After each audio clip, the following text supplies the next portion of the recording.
Story zone, তোমার অনুভূতিদের খুঁজে নাও এখানেই। বোতলটির মুখটি ফাইজানের হাতে, সে গা এলিয়ে দিয়েছে ধূসর সিটে। নিস্তেজ চাহনি হুমায়রার স্থির। এখনো অবধি দুজনের মাঝে কোনো কথা হয়নি। নিস্তব্ধতায় ফরিদেরও অস্বস্তি হচ্ছে। সে আর নিজেকে আটকাতে পারল না। লুকিং গ্লাস দিয়ে হুমায়রার দিকে চেয়ে বলল, তুমি ওখানে কি করছো হুমায়রা? গাড়ি আসেনি আজ? হুমায়রা নিভু স্বরে উত্তর দিল, রহিম ভাইয়ের জ্বর, তাই তো সে আসেননি। আমি তাই একা একা বাড়ি যাচ্ছিলাম। মেন রোডে ছেড়েছে? হুমায়রা দৃষ্টি নত হলো। একবার আর চোখে গম্ভীর মানুষটিকে দেখল। সে গাড়িতে ওঠার পর কোনো কথা বলেনি। পুরোটা সময় শুধু তার দিকেই চেয়েছিল। ওনার ত্রিকোণ হাতে খুঁড়তে খুঁড়তে ধীর স্বরে শুধালো, আপনারা এখানে কি করছিলেন? ঢাকা থেকে ফাইজান এসেই ফুফুকে ফোন দিয়েছে। উনি বললেন তুমি নাকি কোচিং থেকে এখনো আসোনি, তাই কোচিংয়ে সরাসরি এলাম। মা, তুমি ওখানেও নেই। স্যার বলেছে 10 মিনিট হয়েছে ছুটি দিয়েছেন। তাই ফাইজান বলল তুমি এখনো বেশি দূর যাওনি। আমরা তোমার নাম্বারে ফোন দিয়েছিলাম, তুমি ধরোনি। হঠাৎ ফাইজান তোমাকে গলিতে হাঁটতে দেখলো, তোমাকে ডাকলো, কিন্তু তুমি সাড়া দিলে না। তোমার কাছে যেতেই তুমি ভৌ দৌড়। বেচারা ফাইজানকে যা দৌড়টা দিলে, আবার ব্যাগ দিয়ে মারছিলে অবধি। তুমি বলেই পার পেয়ে গেলে, নয়তো অন্য কেউ হলে যে কি হতো। জনদরদি এমপি সাহেব কিনা বউয়ের হাতে পেটুনি খাচ্ছে। বলেই ফরিদ নিজের হাসি আটকাতে পারল না। ফ্রন্ট সিটে মাথা এলিয়ে গা কাঁপিয়ে হাসতে লাগলো। ফাইজানের কিঞ্চিত বিরক্ত লাগছে। তার চোখ মুখ স্থির। গম্ভীর স্বরে বলল, খুব হাসি পাচ্ছে তাই না ফরিদ ভাই? দৃশ্যটিও হাস্যকর ছিল। ফাইজান এবার দৃষ্টি হুমায়রার দিকে ঘোরালো। নিম্নষ্ঠ ক্ষত বিক্ষত হচ্ছে মেয়েটির দাঁতে, চোখে মুখে লজ্জিত ভাব। কিন্তু সেগুলোকে উপেক্ষা করে ফাইজান প্রশ্ন ছুড়ল, তুমি ছুটছিলে কেন? তুমি কি কোনো কারণে আতঙ্কিত? প্রশ্নটা অকপটেই করল ফাইজান। হুমায়রা প্রস্তুত ছিল না এমন প্রশ্নে। সে ফ্যাল ফ্যাল নয়নে চাইল ফাইজানের দিকে। ফাইজানের দৃষ্টিতে ধার। সে তার প্রশ্নতে দমল না, উল্টো শুধালো, কেউ কি তোমাকে বিরক্ত করছে হুমায়রা, যা তুমি আমাকে জানাওনি? প্রশ্নের গতি এদিকে যাবে এটা অকল্পনীয় ছিল। হুমায়রাকে এবার চুপ থাকার সুযোগ দিল না ফাইজান। কঠিন স্বরে বলল, তুমি আমার থেকে কোনো কিছু লুকানোর চেষ্টা করো না হুমায়রা, ব্যাপারটা আমার নিতান্তই অপছন্দ। হুমায়রা এবার কিঞ্চিত ঘাবড়ালো। ফাইজান কি সত্যি রেগে যাচ্ছে? মিথ্যে বলবে না, সে আসলেই আতঙ্কিত। কোথাও না কোথাও বর্তমানের কিছু ঘটনা তাকে খুব আতঙ্কিত করছে। যখন তার মনে হয়েছিল কেউ তার পিছু নিয়েছে, প্রথম যে নামটা স্মরণ হয়েছিল তা হলো আমান ভাই। মানুষটার সেই কথাগুলো সে ভুলতে চাইলেও তার কর্তৃক সৃষ্ট প্রচ্ছন্ন ভয়টা এখনও হৃদয়ে ঘাপটি মেরে আছে। কিন্তু উপরন্তু তার উপর একবার আক্রমণ, যদিও আক্রমণকারী হাজতে, কিন্তু এর পিছনে যে আমান ভাইয়ের হাত নেই কি ভরসা। তারপর হুট করে একদিন মা ফিরে এলো। তার তার মায়ের ঠিক এভাবে ফিরে আসাটা তার মন সায় দিচ্ছে না। জুবাইদা তার থেকে কিছু লুকাচ্ছে, এই বিষয়ে সন্দেহ নেই হুমায়রার। সব মিলিয়ে সে ভীত, সন্ত্রস্ত, সে দ্বিধায় জর্জরিত। হুমায়রা দীর্ঘশ্বাস ফেলল। ধীরে ধীরে এ যাবৎকালের সব ঘটনাগুলো বলল ফাইজানের কাছে। আমানের নাম শুনলেই ফাইজানের চোয়াল শক্ত হলো। কোমলতা নিমেষেই মিলিয়ে কাঠিন্য প্রকাশ পেল। গম্ভীর স্বরে বলল, তুমি আমাকে জানাওনি কেন? আপনি ব্যস্ত ছিলেন। এতটাও ব্যস্ত ছিলাম না যে নিজের স্ত্রীর আতঙ্কের কথা শুনতে পারবো না। হুমায়রা কথা বাড়ালো না। ফাইজান কণ্ঠের রোষ সে ভালো করেই উপলব্ধি করতে পারছে। গাড়ির শান্ত হাওয়া উষ্ণ এবং গম্ভীর হয়ে উঠল। ফরিদের অস্বস্তি লাগছে, ফলে সে ফাইজানকে বলল, ছাড়ো ফাইজান, মেয়েটি এমনিতে আতঙ্কে আছে, আমরা বরং বাড়ি যাই। ফাইজান মাথা নাড়ালো। পুরোটা রাস্তা কোনো কথা হলো না দুজনের ভেতরে। এতদিন বাদে তাদের দেখা হলেও দুজন মৌন। ফাইজানের দৃষ্টি বাহিরের দিকে। তার কপালে শিরাটি দপদপ করছে, চোয়াল এখনো শক্ত। হুমায়রা কিছু বলার সাহস পেল না, কারণ এখানে দোষটি তার। সে কথাগুলো লুকিয়ে গেছে, কিছু হয়নি ঠিক, কিন্তু হতে কতক্ষণ। বাড়িতে খুব গম্ভীর আবহাওয়া। শামসু মিয়া কিছুদিন যাবৎ বেশ অসুস্থ। কাউসারকে ধরে নিয়ে যাবার পর থেকেই এমন অবস্থা। বৃদ্ধ শরীর যেন ছেড়ে দিয়েছে সম্পূর্ণ। কারোর সাথে কথা বলেন না, খাওয়া দাওয়া করতে চান না, কিছু খেলেই উগরে ফেলেন, ওষুধ খেতেও অনীহা। তার দৃঢ় হাঁটু যেন ঝুঁকে পড়েছে। আগে প্রায়ই হাঁটতে হাঁটতে বাজারে যেতেন, সমবয়সীদের সাথে আড্ডা দিতেন, চা খেতেন, কিন্তু এখন তেমন নন। সারাদিন নিজ ঘরে শুয়ে থাকেন। প্রতীক্ষিত চোখে তাকিয়ে থাকেন দূর আম গাছটার দিকে। আম গাছে পাতা ঝরে গেছে। মুকুল এখনো আসেনি, কারণ বসন্ত এখনো আসেনি। সেই পাতা ঝরা মূর্ছানো গাছের পানে তিনি অধীর অপেক্ষায় চেয়ে থাকেন। কিসের এত অপেক্ষা? তার মৃত্যুর। স্ত্রীর সাথে তিনি কথা বলেন না, রাশাদের সাথেও কথা বলেন না। যদি কথা হয় তাহলে তা হয় ইলহার সাথে। ইলহা তার যত্ন নেয়, সময় করে তার প্রেশার মাপে, খাওয়া দাওয়ার দিকটাতেও তার নজর। শামসুমিয়া প্রায়ই তাকে শুধায়, তুই কি কাঁচা আম খাইবা? জানো ওই যে নাতা আম গাছটা আছে ওইখানে প্রচুর আম হয়, কিছু কেউ খায় না কারণ হেব্বি টক। তুমি টক খাও? ইলহার কথার আগা মাথা পায় না, কিন্তু মৃদু হেসে বলে, হ্যাঁ খাই। এদিকে শামসুমিয়ার অবস্থার জন্য আতিয়া খাতুন দায়ী করে রাশাদকে। রাশাদ কঠিন না হলে হয়তো তার পরিবারটা এমন ক্ষত বিক্ষত হতো না। ঘরের মানুষকে পুলিশ ধরে নিয়ে গিয়েছে, গ্রামে শামসুমিয়া ছিছি হচ্ছে, মানুষটা একটু বাঁচতে চায়, সেই সুযোগটাও তার হাত থেকে কেড়ে নেওয়া হয়েছে। অথচ রাশাদ তার সিদ্ধান্তে অনড়। তার সিদ্ধান্তের পরিবর্তন হয় না। কাউসার ছাড়া পেলেও তার স্থান এখানে হবে না, কারণ একটা মানুষকে একবার সুযোগ দেওয়া যায়, বারবার না। পাপকে প্রশ্রয় দেওয়াও পাপ। রাশাদ এই নোংরা মানুষটিকে আর বাড়িতে স্থান দেবে না। আতিয়া খাতুন প্রতিদিন তার কাছে কাউসারের আপিল নিয়ে আসে, আর প্রতিদিন রূঢ়ভাবে সে তা প্রত্যাখ্যান করেন। ফলে আতিয়া খাতুন স্বামীর কাছে আক্ষেপ প্রকাশ করেন, কিন্তু সে তাকিয়ে থাকে আম গাছটির দিকে। ইলহা এসব কিছুর মধ্যে পিষছে, কারণ আতিয়া খাতুন তার কাছে 4-5 বার কাউসারকে ছাড়ানোর দাবি করেছে, কিন্তু ইলহা সেই কথা শুনলেও রাশাদের সম্মুখে বলে না, কারণ রাশাদ এই ব্যাপারে কোনো কথা শুনতে নারাজ। সে একরোখা। ইলহাও চায় না মানুষটির উপর অযাচিত বোঝা আসুক।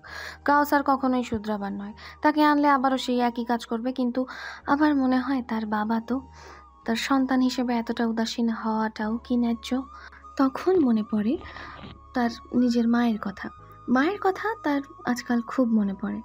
সকল মেয়েরই স্বপ্ন থাকে এই সময়টায় তার মায়ের কাছে থাকবে, তার আদর যত্ন পাবে, কিন্তু ইলহার ভাগ্যে মনে হয় সেটা নেই। তার মায়ের কণ্ঠটাও শোনা নসিবে নেই তার। পরক্ষণে হাত চলে যায় পেটে, মনে মনে আওড়ায়, তুই চিন্তা করিস না, ইনশাল্লাহ আমি তোকে কাজ ছাড়া করব না। আমি যা পাইনি সব কিছু তোকে দেব, দেখিস। ফাইজান বাগানে বসে আছে। চটিহীন হাঁটতে ভালো লাগে এই ভোরে। হাঁটাহাঁটির পর সে পেপার পড়ে। আজও হাতে পেপার, চোখ শিরোনামে।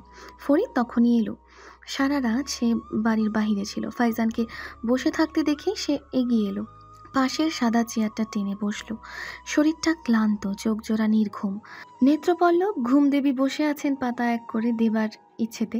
ফাইজান বলল, কেতলিতে চা আছে, খেতে পারো। আমি ঘুমোবো, চা খেলেই এখন ঘুম ফুরুত। কাজ কত দূর হয়েছে, কিন্তু একটু তাড়াহুড়ো হয়ে যাচ্ছে না? হিতে অহিত হয়ে যেতে পারে। এবার দৃষ্টি তীক্ষ্ণ হলো ফাইজানের।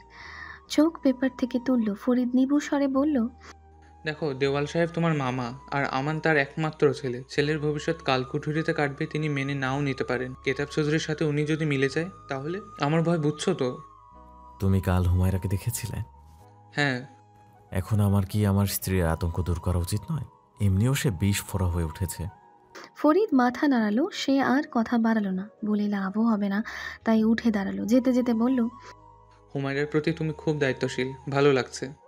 বলেই যাবার জন্য পা বাড়াতেই ফাইজান বলে উঠল, তোমার কখনো রাগ হয় না ফরিদ ভাই? ফাইজানের প্রশ্নে অবাক কণ্ঠে শুধালো, কেন বলো তো? এই যে আমি হুমায়রার প্রতি এত দায়িত্বশীল হলেও হাফসার প্রতি বরাবরই ছিলাম একটা বিকারহীন মানুষ। ফাইজানের এহেন কথায় মৃদু হাসল ফরিদ। কারো স্বরে বলল, হয়, রাগ নয়, আফসোস। আফসোস আমার বোনটা ভুল মানুষকে ভালোবেসেছিল। আমি তোমাকে দোষ দিচ্ছি না, ভালোবাসা তো আর জোর করে হয় না। তুমি তাকে সে ভালোবাসা দিতে পারোনি যা ওর প্রাপ্য ছিল। অথচ এই ভুল মানুষটার জন্যই আজ সে নেই। ফাইজানের কণ্ঠে দৃঢ় অপরাধবোধ। ফরিদ কিছুক্ষণ মৌন রইল, হয়তো কথাটির জন্য প্রস্তুত ছিল না। তারপর মৌনতা ভেঙে বলল, সে মারা গিয়েছে কারণ তার ভাগ্যেই ছিল তেমন মৃত্যু। মৃত্যু তো আর মানুষের হাতে থাকে না। পুরনো কাসন দিকে এটা লাভ নেই, শত্রু তো আমারও ছিল। থাক, আমি ঘুমোবো। ফরিদ পা বাড়ালো ঘরের দিকে। তার চোখ জোড়া জ্বলছে। এই জ্বলন কি ঘুমের নাকি বুকের ছাই চাপা দহনে বুঝতে পারল না সে। ঘরে ফিরল ফাইজান। হুমায়রা তখন আয়নার সম্মুখে চুল মুছছে। কেবল গোসল সেরে এসেছে সে। তার মুখখানা ভেজা, স্নিগ্ধ। তাদের চোখাচোখি হলো আয়নার ভেতর। ফাইজানের কিছু সময় তাকে দেখলো, তারপর দ্রুত পায়ে তার কাছে গেল, পেছন থেকে দৃঢ়ভাবে জড়িয়ে ধরলো, মুখ গুজলো হুমায়রার কাঁধে। মেয়েটিকে ভোরের শিশিরের ন্যায় লাগছে, নিষ্পাপ কোমল। হুমায়রার সারা অঙ্গে তড়িৎ প্রবাহিত হলো, যেন কেঁপে উঠল ঈষৎ।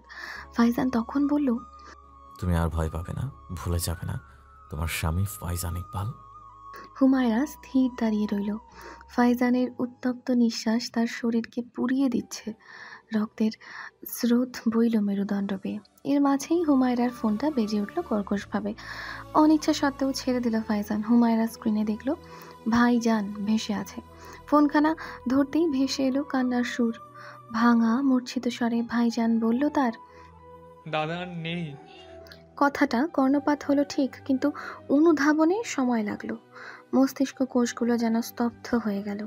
কাপা স্বরে নিশ্চিত হতে শুধালো, হ্যাঁ। দাদা আর আমাদের মাঝে নেই রে, আমাদের ছেড়ে চলে গেছেন। ভাইজানের স্বর কাঁপছে। ঢাল হয়ে দাঁড়িয়ে থাকা ভাইজান আজ ভেঙে পড়েছে। হুমায়রার মনে হলো নিঃশ্বাস বন্ধ হয়ে আসছে। আপন মানুষের এই বিচ্ছেদটা ঠিক ধাতস্থ করতে পারল না। ধপ করে বসে পড়ল অষ্টাদশী।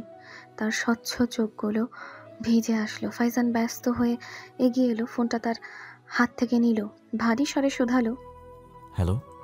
ফাইজান সাহেব, আপনারা জহরের আগে চলে আসেন, জায়নাজাটা জহরবাদ হবে। বলেই ফোনটা রেখে দিল রাশাদ। হুমায়রা ডুকরে উঠল। ফাইজান তাকে শক্ত করে জড়িয়ে ধরল। মৃত্যু জিনিসটা হৃদয় কাবু করে। কাছের মানুষের মৃত্যু হৃদয় ছিঁড়ে ফেলে। হয়তো মানুষটি তাদের প্রিয়র কাতারে পড়ে না, তবুও তার জন্য চোখের কোণে নোনা জলের ভিড় হবে, কারণ মৃত্যু কেউ কামনা করে না। সেখানে শামসু মিয়া ছিল, এই দুই ভাই বোনের জন্য বট গাছ। আজ শামসু মিয়া বা আতিয়া খাতুন না থাকলে রাশাদ বা হুমায়রার কি হতো সেটা কল্পনাও করতে পারে না হুমায়রা। মানুষটি তাদের পাহাড়ের মতো দুজোড়া প্রবীণ হাতে আগলে রেখেছিল। কখনোই দুজনকে তাদের মা কিংবা বাবার জন্য আফসোস করার সুযোগ দেয়নি। কাউসার তো বরাবরই ছিল অমানুষ, তার কাছে পরিবার, স্ত্রী, ছেলেমেয়ের মূল্য ছিল না। সেই পিতৃতুল্য স্থানটি পূরণ করেছিল শামসু মিয়া। তাদের বাবা মার স্নেহ থেকে বঞ্চিত দুটো শিশুকে তিনি সর্বস্ব দিয়ে মানুষ করার চেষ্টা করেছেন, কমতি রাখেননি। নিজ স্বার্থের ঊর্ধ্বে যে দামি জমিটা বেচে হুমায়রার বিয়ের গহনা এবং যৌতুকের টাকা জোগাড় করেছেন। এই মানুষ দুটো ছিল বলেই হয়তো হুমায়রা এবং রাশাদের জীবনটা একটু হলেও সহজ ছিল। আজ মানুষটি নেই, ভাবতেই তাদের ভেতরটা অব্যক্ত ব্যথায় কুঁকড়ে উঠছে। তার দাদার সাথে কয়েকদিন যাবৎ কথা হচ্ছিল না হুমায়রার। তিনি কারোর সাথেই কথা বলছিলেন না। শেষ যখন কথা হয়েছিল, বৃদ্ধ শুধিয়েছিল। ফাইজানের মুখে মুখ গুঁজে অধসরে কাঁদছে হুমায়রা। ফাইজান তাকে আগলে ধরেছে, মাথা হাত বুলিয়ে দিচ্ছে। কোথাও না কোথাও খবরটি তাকেও ব্যথিত করেছে। যতবার দেখা হয়েছে মানুষটির ঠোঁটে হাসি দেখেছে, কৃতজ্ঞতার হাসি। সে তাদের জন্য কিছুই করেনি, অথচ শামসু মিয়া সর্বদা তাকে খুব স্নেহ করত। হয়তো নাতনির সুখটাই তার কাম্য ছিল। নাতনির হাস্যোজ্জ্বল মুখখানাই তার প্রাপ্তি। ফাইজানের কাছে প্রতিবার একটি অনুরোধই করত। নিস্তব্ধ ঘরে গুঞ্জচ্ছে হুমায়রার আর্তনাদ। ফাইজান তাকে সামলাচ্ছে নিপুণ হস্তে। তাদের বাড়ির উঠোনে মৃত্যুর গন্ধ, হাড় ভাঙা বিষাদের সুরগুলো বাতাসে মিশে গেছে। আশেপাশের লোকের আফসোস এবং সহমর্মিতার অভাব নেই। উঠোন ভর্তি মানুষ, আগরবাতির গন্ধ নাকে আসছে। উঠোনে এক হাঁটু ভেঙে এবং আর এক হাঁটু ছড়িয়ে বসে আছে রাশাদ। চোখগুলো ভেজা, মুখশ্রীতে অশ্রুর বিলীন দাগ, চ্যাটচ্যাটে হয়ে আছে চোখ, তবু অশ্রু থামছে না। তার বুকটা কেঁদে উঠছে বারংবার। গ্রামের পরিচিত বৃদ্ধ জোয়ান পুরুষেরা তার পাশে বসে আছে, সান্ত্বনা দিচ্ছে। রাশাদ মৌন, কথা বলার ইচ্ছেটুকু অবশিষ্ট নেই। আচ্ছা, তারা গতকাল রাতেও না মানুষের সাথে কথা বলেছিল? হ্যাঁ, গতকাল রাতের কথা, যখন মানুষটি অনেকদিন পর তৃপ্তি করে খেয়েছে, শরীরের কোনো সমস্যা নেই, প্রেশার স্বাভাবিক, কোনো ব্যথা নেই। সন্ধ্যায় রাশাদকে ডাকলো কাছে, কথা বলল। তুমি কি আমার উপর রাইগে আছো রাসাদ? কেন দাদা, এমন কথা কেন বলছেন? সব যাইনে শুনেও সব সময় তোর উপরে অন্যায় চাইপা দিছি। তুই আমারে কইছিলি কাউসারের না ঢুকতে দিতে, আমি দিছি। তুই কইছিলি হুমায়রার বিয়ে না দিতে, আমি দিছি। জেদ করেছি, তোর কত হুনি নাই। আপনি গুরুজন, যা করবেন ভাইবাই করবেন, তাই না? আসলে কি জানো, ছেলেটা থেকে সুখ পাইলাম না, দুর্ভাগ্যা। আমার কারণ আমি কাউসার থেকে শান্তি পাই নাই, আর তোর মতো পোলা হয়নের পর কাউসার সেই পোলার সুখ নেয় নাই। আমি ওরে মানুষ করতে পারি নাই।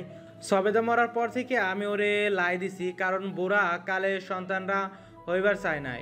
ভুলের সোলা মস্ত ভুল। আল্লাহ আমার মাইয়াডারে লইয়া গেল, ওই থাকলে এই আক্ষেপটি থাকতো না। ফুপুর কথা মনে পড়তাছে আপনার?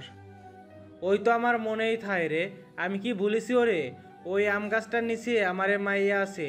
তুই আমার উপর রাগ করে থাকিস না, ক্ষমা করে দিস। আর দাদির কথা কিছু মনে করিস না, মুখ্য মানুষ বোঝে না, মনে করে সন্তান শুধরাইয়া যাইব, বোঝে না। রাশাদ শোনে, দাদাকে সান্ত্বনা দিয়ে বলে, আপনি ঘুমান দাদা, এইসব চিন্তা ঠিক না এই বয়সে। যা হবার তা তো হবেই। শামসুমিয়া সবার সাথে কথা বলেছিল। খাবার সময় ইলহাকে বলেছিল, বউ এত কাম করো না, বাচ্চার উপর প্রভাব পড়বো। আমি তো কোনো কাজ করি না দাদা। করো করো, দেখা যায় না, কিন্তু তুমি মেলা করো। দেখবে একদিন খুব বড় ডাক্তার হইবা তুমি। আমার নাতনিটারে যখন ভুলবো না, কিন্তু তোমার লগেও যায় না, কিন্তু মানুষ আমার নাতি খাটি। এই বেটার কথা মিলাই লইও। আপনি খান হইছে, কথা কম কর। আতিয়া খাতুন রাগান্বিত স্বরে বলে উঠল। শামসুমিয়া হাসলো, হাসতে হাসতে বলল, আর কাউসারে মা চেতকে কথাটি কইয়া যায়। হইছে, থামেন। আতিয়া খাতুনের কথায় হাসতে হাসতেই থেমে গেল শামসুমিয়া। অথচ আজ সে চিরকালের জন্য শান্ত। কেউ তার কণ্ঠ শুনতে চাইলেও শুনতে পারবে না, কারণ তার কথাগুলো ফুরিয়ে গেছে। শান্তির ঘুমে সে শায়িত।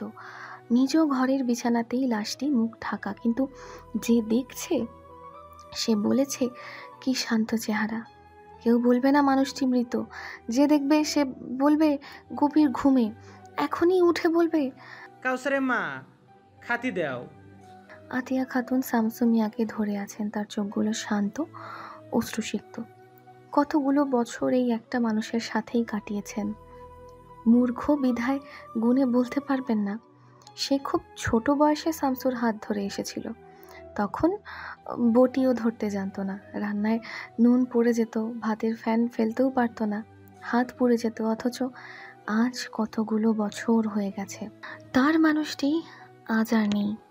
সকালে উঠে যখন নামাজের জন্য ডাকতে গেল, তখনই টের পেল মানুষটির শরীর ঠান্ডা।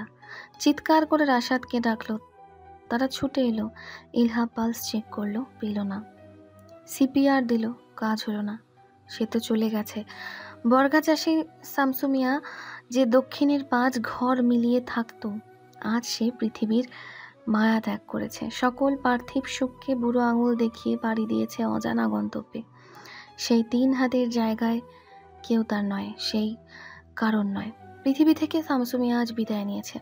পাশের বাড়ির রাশেদা ইলহাকে বলল, বউ, তোমার দাদিরে কিছু খাওয়াও, মানুষ যত অসুস্থ হইয়া যাইব। কথা খাওয়াও, ওরা লাশে গোসল করাইব, উঠানে রাখবো। তুমি এক কাম করো, তারে কও ছাইরা দিতি। ইলহা আতিয়া খাতুনের কাছে গেল, ধীর স্বরে বলল, দাদি, দাদারে তারা নিয়ে যাবে, গোসল করানো হবে। আতিয়া খাতুন ফ্যাল করে চাইলেন। ছাড়তে ইচ্ছে করছে না তার মানুষটিকে, কিন্তু ছাড়তে হবে। চোখ বেয়ে নেমে এলো বিষাদ বর্ষণ। ছেড়ে দিল সে। ইলহাকে জড়িয়ে হু হু করে কেঁদে দিল। ইলহা তাকে সান্ত্বনা দিল, কাঁদুক, এই অশ্রু তো নামানোর নয়। হুমায়রা আসলো 11টা নাগাদ। লাশ তখন গোসল করে রাখা হলো উঠানে। সাদা কাপড়ে মুড়ে শামসুমিয়া শায়িত। হুমায়রা এসে ছুটে গেল ভাইজানের কাছে। বোনকে দেখা মাত্র শক্ত রাশাদ আর নিজেকে ধরে রাখতে পারল না।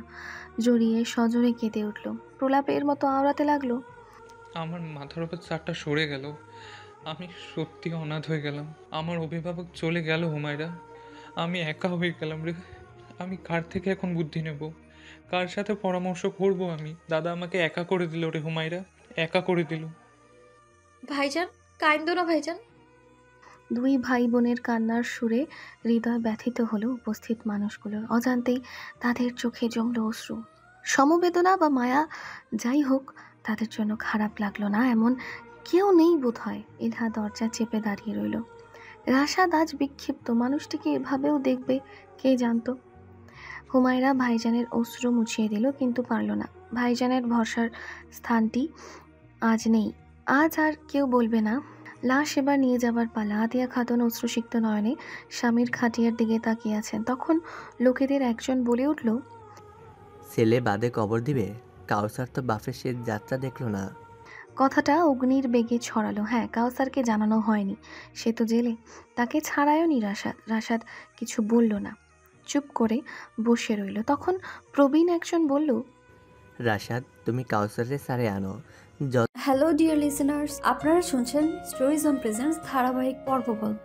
আমাদের সামগ্রিক প্রচেষ্টাকে উৎসাহিত করতে লাইক এন্ড কমেন্ট করতে ভুলবেন না। Thank you. যতই হোক ওর বাপ তো, এইটার জন্য দায়িত্ব যাবা কিন্তু তুমি।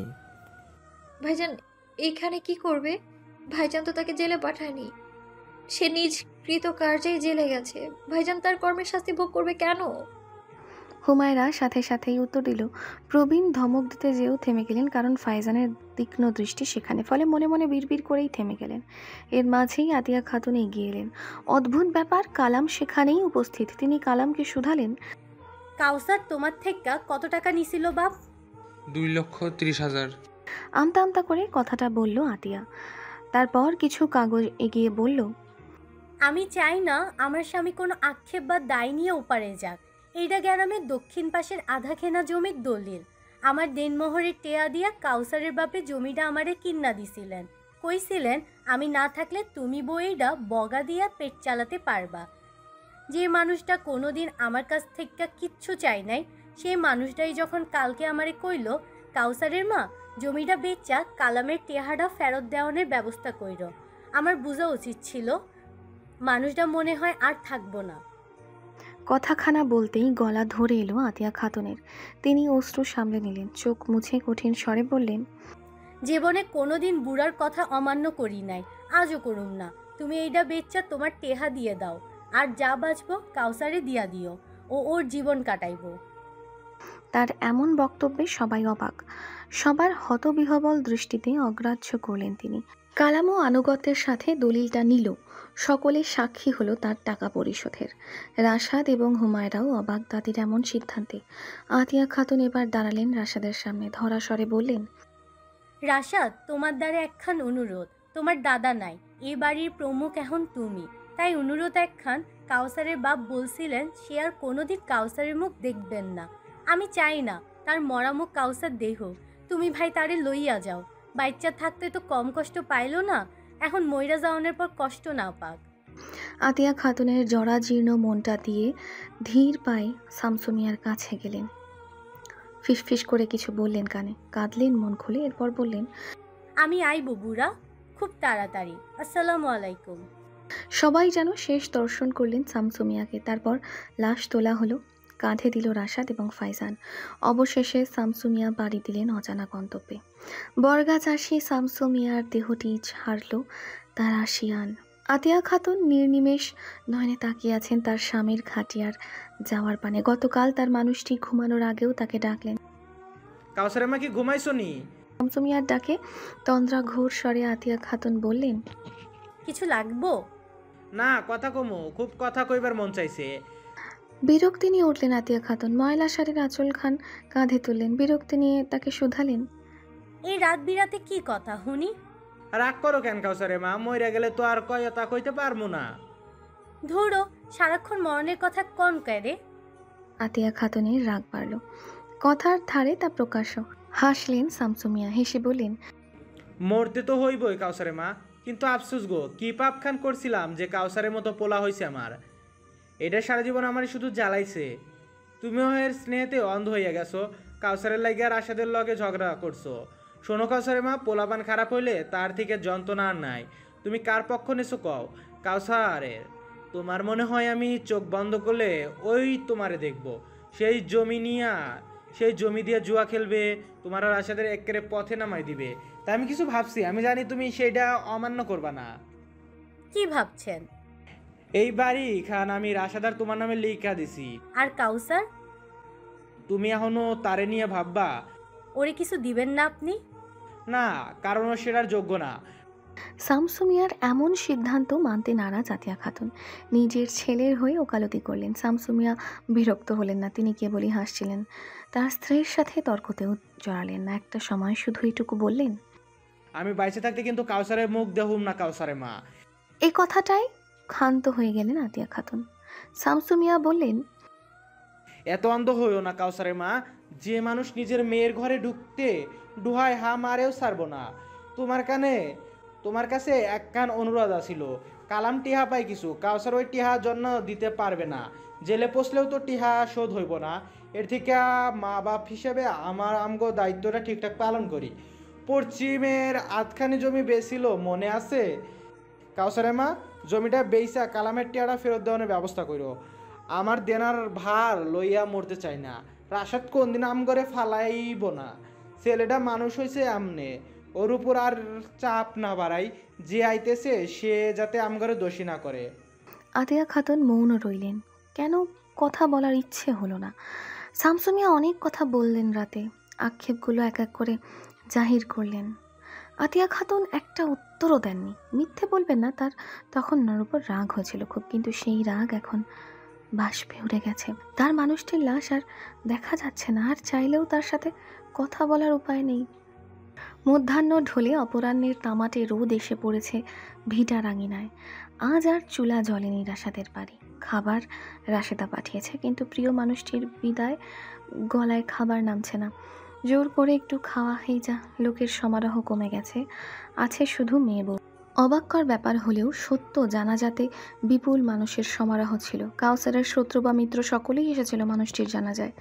দেলওয়ার সাহেবের সাথেও ফায়জানের দেখা হলো, কুশলাদি বিনিময় হলো। তার মুখখানা বেজার বেশ, দুশ্চিন্তায় কপালে তীব্র ভাঁজ। কারণটা অজানা নয়, ফায়জান অভিনেতা ভালো, মিত্রর অভিনয় ভালো করলো নিপুণভাবে। যতই হোক মামা মশাইকে বুঝতে দেওয়া যাবে না সর্ষের ভূত কে।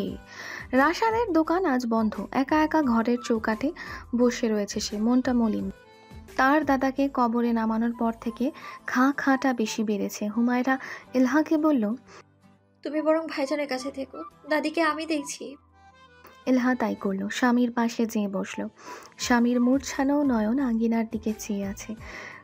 যে অংশটিতে ছিল শামসু মিয়ার লাশটি, সেই অংশটির দিকে। অশ্রুরা শুকিয়ে গেছে, হৃদয়ের ব্যথাটা থেকে গেছে, আর একটা শূন্যতা, যে শূন্যতা ভরাট করার কেউ নেই তার। ইলহা তার হাতটা ধরল, সম্বিত ফিরল তার। ফেলিয়ে তাকাতে ইলহা শুধালো, খাবেন না?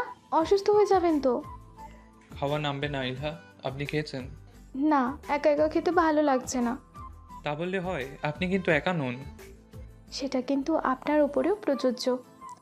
রাশাদ থমকালো, মৌন রইল। ইলহা হাঁটুতে হাত রেখে থুতনি ঠেকালো, মৃদু স্বরে বলল, দাদার পর কিন্তু এই বাড়ির প্রতিটা প্রাণ আপনার উপর নির্ভর। আমাদের সকলের ভরসার জায়গা বলুন বা অভিভাবক, সেটা আপনি। এই দক্ষিণের 5 ঘরের প্রমুখ কিন্তু আপনি। তাই আপনি শক্ত না থাকলে আমরা কিন্তু ঝরে যাব। আমাদের ভিত্তি আপনি। ইলহার কথাটা বুঝতে পারল রাশাদ, কিন্তু শক্ত থাকবো বললেই কি থাকা যায়? তার ঘাটটা নত হলো, ডুকরে কাঁদলো আবার। ইলহা তাকে আঁকড়ে ধরলো, তার শক্ত আলিঙ্গনে দুর্বল রাশাদের বিষাদ সিন্ধুগুলো জমল। সূর্যের নরম আলো এসে ভিড়ছে শ্যাম মুখখানা। ইলহা তার স্বামীকে সামলে নিল সন্তর্পণে। ধীর পায়ে গানসন্ধ্যা নামলো ধরণীতে। আগরবাতিটা জ্বলতে জ্বলতে ক্ষয়ে গেছে। বিদ্যুৎ নেই, হ্যারিকেন জ্বালানো হয়েছে। মানুষের সমারোহ এখন আর নেই। ঘরময় মাত্র 5টা জীবন। আতিয়া খাতুনকে ঘুমের ওষুধ দেওয়া হয়েছে, উনি ঘুমাচ্ছেন। ইলহা হসপিটাল থেকে লিভ নিল, 1 সপ্তাহ যাবে না। হুমায়রা ঠিক করলেও সেও থেকে যাবে। ইলহার এই সময় একটু সাহায্য হবে। সামনে টেস্ট পরীক্ষাও শুরু হবে, তাই পরীক্ষা অবধি এখানেই থাকবে সে। ফাইজানকে কথাটা বলতেই সে আপত্তি করলো না, বরং নরম স্বরে বলল, থেকে যাও। আমাকে জানাইনি এখনো। আমি জানিয়ে দিয়েছি, আমি এমনিতেও ঢাকায় যাচ্ছি। এই সময়টা তোমার এখানে থাকা প্রয়োজন। কবে যাচ্ছেন? কাল সকালে। জানালেন না যে? জানানোর সময় পাইনি, জানোই তো মাত্র ইলেকশন হয়েছে, অনেক কাজ থাকে। আর ভয় পাবার কোনো কারণ নেই, আমান তোমার সামনে আসবে না। ফাইজানের কথাটার মর্মার্থ বুঝল না হুমায়রা। আমি আজ আবার মুগ্ধ হলাম হুমায়রা। মানুষ তোমাকে সুন্দরী তকমা দিয়েই ক্ষান্ত হয়, কিন্তু তোমার এই সুন্দর মুখখানার পেছনে যে কতটা দায়িত্ববান নারী লুকায়িত তা কেউ দেখে না। বলেই কপালে চুমু আঁকলো ফাইজান, তার ঠোঁটে অকৃত্রিম হাসি, তার চোখের দিকে স্থির হুমায়রার নয়ন। মানুষটির চোখে নিজের প্রতিবিম্ব দেখতেও যেন শান্তি। নিস্তব্ধতা বিস্তৃত হলো ঘরে, কেউ কোনো কথা বলল না, মৌনতায় আলাপন হলো দুজনার। গভীর রাত, দূর থেকে ক্ষণে ক্ষণে শেয়ালের কান্নার সুর ভেসে আসছে। সম্পূর্ণ বাড়ি ঘুমে, আকাশে আর চাঁদ নেই। হ্যারিকেনটা নিয়ে বের হলো হুমায়রা। কলপাড়ের দিকটায় ঝিঝি পোকার ডাক শোনা যাচ্ছে। আয়াতুল কুরসি পরে পা বাড়ালো বাথরুমের দিকে। তখনই অনুভূত হলো লাউ গাছটার পাশে কে যেন উকি ঝুঁকি দিচ্ছে। আবছা আধারে তার মুখখানা দেখা যাচ্ছে না। কালো একখানা বোরখা পরা সে, একটি কালো ওড়না পরা। হুমায়রা চোখ ছোট ছোট করে দেখল তাকে। আধার হলেও চিনতে অসুবিধা হলো না, কারণ সকালে মানুষের সমারোহতে তার দৃষ্টি এড়ায়নি। এগিয়ে গেল সে, মানুষটির হাত ধরে তাকে আঙিনার মধ্যেখানে নিয়ে আসলো সে। কড়া স্বরে শুধালো, হ্যালো ডিয়ার লিসেনার্স, আপনারা শুনছেন স্টোরিজ অন প্রেজেন্স ধারাবাহিক পর্ব গল্প। আমাদের সামগ্রিক প্রচেষ্টাকে উৎসাহিত করতে লাইক এন্ড কমেন্ট করতে ভুলবেন না। Thank you.